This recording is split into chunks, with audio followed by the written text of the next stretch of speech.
అమెరికాలో Donald Trump సర్కార్కు పెద్ద షాకే తగిలింది. వివిధ దేశాలపై ఆయన విధించిన వాణిజ్య సుంకాలను మాన్హట్టన్ కోర్టు నిలుపుదల చేసింది. అంతర్జాతీయ వాణిజ్యాన్ని నియంత్రించే అధికారం కేవలం యుఎస్ కాంగ్రెస్కే ఉంటుందని, అత్యవసర పరిస్థితుల్లో మాత్రమే అంతర్జాతీయ అత్యయిక ఆర్థిక అధికారాల చట్టం కింద అధ్యక్షుడికి ప్రపంచ దేశాలపై ఆర్థిక ఆంక్షలు విధించే అవకాశం ఉంటుందని తేల్చి చెప్పింది. ఇదే సందర్భంలో భారత్ పాక్ ఉద్రిక్తతల అంశాన్ని ట్రంప్ యంత్రాంగం ప్రస్తావించగా కోర్టు దాన్ని తోసిపుచ్చింది. మరోవైపు భారత్ అమెరికా మధ్య మధ్యంతర వాణిజ్య ఒప్పందం జూన్ కల్లా కుదిరే అవకాశం ఉందని తెలుస్తోంది. అధ్యక్షుడు డొనాల్డ్ ట్రంప్ నిర్ణయాలకు మరోసారి అక్కడి న్యాయస్థానంలో ఎదురుదెబ్బ తగిలింది. లిబరేషన్ డే పేరుతో ప్రపంచంలోని వివిధ దేశాలపై ట్రంప్ భారీ స్థాయిలో విధించిన ప్రతీకార సుంకాలు అమలు కాకుండా న్యూయార్క్లోని ఇంటర్నేషనల్ ట్రేడ్ కోర్టు నిలుపుదల చేసింది. అత్యవసర అధికారాల చట్టం కింద దిగుమతులపై ట్రంప్ భారీ సుంకాలను విధించకుండా 3 న్యాయమూర్తుల బృందం తీర్పును వెల్లడించింది. ట్రంప్ తన అధికారాన్ని అతిక్రమించారని, అమెరికా వాణిజ్య విధానాన్ని తన ఇష్టాయిష్టాలపై ఆధారపడి ఉంచి ఆర్థిక గందరగోళానికి దారితీశారని వ్యాజ్యాలు దాఖలయ్యాయి. అమెరికాలోని 5 చిన్న దిగుమతి వ్యాపార సంస్థలు, ఒరెగాన్ రాష్ట్ర అటార్నీ జనరల్ డాన్ రేఫీల్డ్ నాయకత్వంలో ఉన్న 13 రాష్ట్రాల కూటమి వ్యాజ్యం దాఖలు చేశాయి.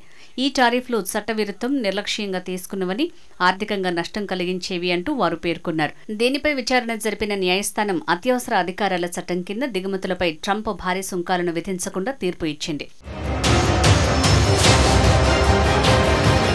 అంతర్జాతీయ అత్యయిక ఆర్థిక ఆధారాల చట్టం IEEPA చట్టం కింద సుంకాల ద్వారా దిగుమతిని నియంత్రించడానికి అధ్యక్షుడికి ఇచ్చిన అధికారం మించిపోయిందని ఇంటర్నేషనల్ ట్రేడ్ కోర్టు వ్యాఖ్యానించింది. అత్యవసర పరిస్థితుల్లో మాత్రమే ఈ చట్టం కింద ప్రపంచ దేశాలపై ఆర్థిక ఆంక్షలు విధించే అవకాశం అధ్యక్షుడికి ఉంటుందని కోర్టు తేల్చి చెప్పింది. దేశాలతో వాణిజ్యాన్ని నియంత్రించేందుకు కాంగ్రెస్కు రాజ్యాంగం ప్రత్యేక అధికారాన్ని కల్పించిందని, దీన్ని అధ్యక్షుడి అత్యవసర అధికారాలతో అధిగమించలేరని తెలిపింది. ఇలా చేయటం రాజ్యాంగ విరుద్ధమే అవుతుందని తీర్పును వెలువరించింది.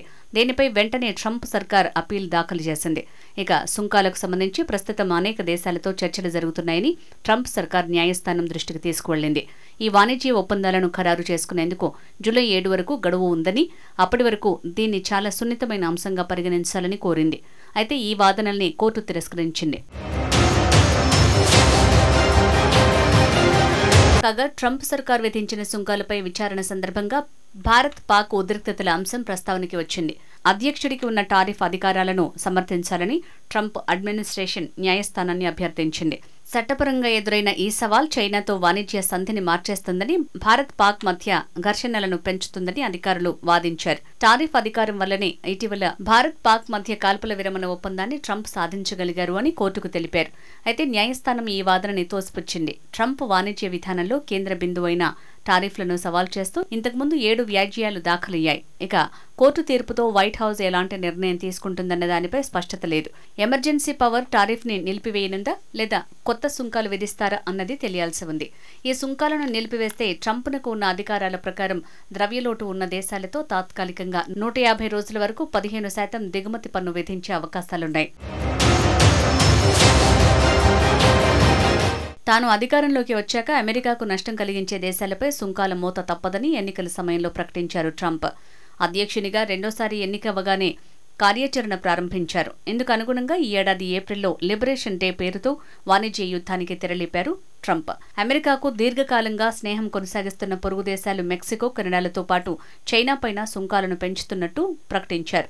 కెనడా, మెక్సికోల నుంచి తాము దిగుమతి చేసుకునే ఉత్పత్తులపై 25% చొప్పున, చైనా నుంచి వచ్చే అన్ని ఉత్పత్తులపై 10% సుంకం విధిస్తూ కార్యనిర్వాహక ఉత్తర్వును జారీ చేశారు.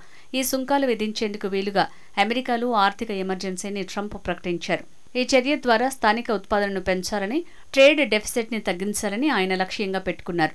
ట్రంప్ దెబ్బకు కొన్ని దేశాలు దిగొచ్చి చర్చలు ప్రారంభించారు. అమెరికా, చైనా పరస్పరం టారిఫ్లు పెంచుతూ పోయి చివరికి రాజీపడ్డాయి.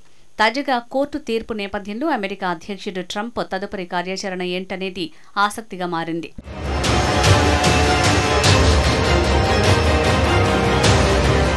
ఇదిలా ఉంటే భారత్, అమెరికా మధ్య మధ్యంతర వాణిజ్య ఒప్పందం జూన్ 25 కల్లా కుదిరే అవకాశం ఉందని తెలుస్తోంది. వాణిజ్య చర్చల నిమిత్తం అమెరికా అధికారుల బృందం వచ్చే నెలలో మన దేశానికి రానున్నారు.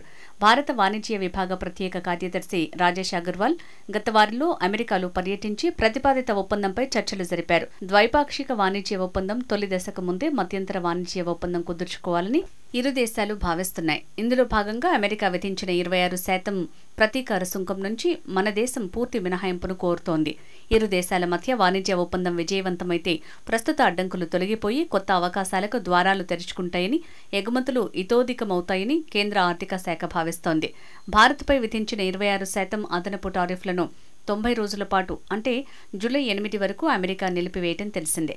దీంతో ఆలోపే అమెరికాతో ఒప్పందం చేసుకునేందుకు భారత్ విస్తృత స్థాయి చర్చలు నిర్వహిస్తోంది. తద్వారా భారత ఎగుమతులపై టారిఫ్ల పూర్తి మినహాయింపు ప్రయోజనం పొందొచ్చని భావిస్తోంది.